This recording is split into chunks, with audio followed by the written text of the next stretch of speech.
faith. Napansin nyo ba kung kailan kayo nagsabi na magsisimba na kayo every Sunday, doon dumami problema ninyo? Meron akong kakilala, ganda ng takbo ng negosyo, kaya nga nagpunta sa church eh. Sabi niya, alam nyo pastor, dahil sa kabutihan ng Lord sa buhay namin, simula ngayon nangako kami buong pamilya, magsisimba na kami lagi. Pagkatapos niya sabihin yun, unti-unting nalugi yung negosyo niya eh. Nagtataka ba kayong ba't ganun? Wala kasi wala tayong negosyo, no?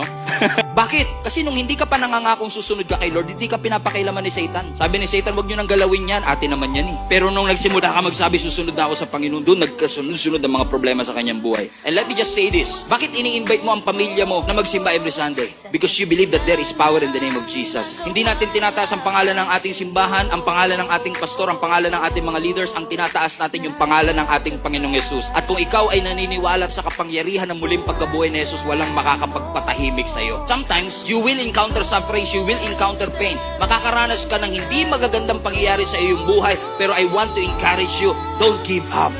Huwag ka sumuko. Sapagkat ang pinangahawakan mo ay hindi ang iyong sitwasyon, kundi ang pangako ng Panginoon. Listen to me, my friends and family. Keep on believing. Keep on praying. The Lord, bigyan mo kami ng faith that is so daring. Pananampalataya na walang kinakatakutan para harapin ang lahat ng mga pagsubok na ito. Because naniniwala ko, may mga mas matitindi pang pagsubok na darating. Pero nangako din ang ating Panginoon, kung ikaw ay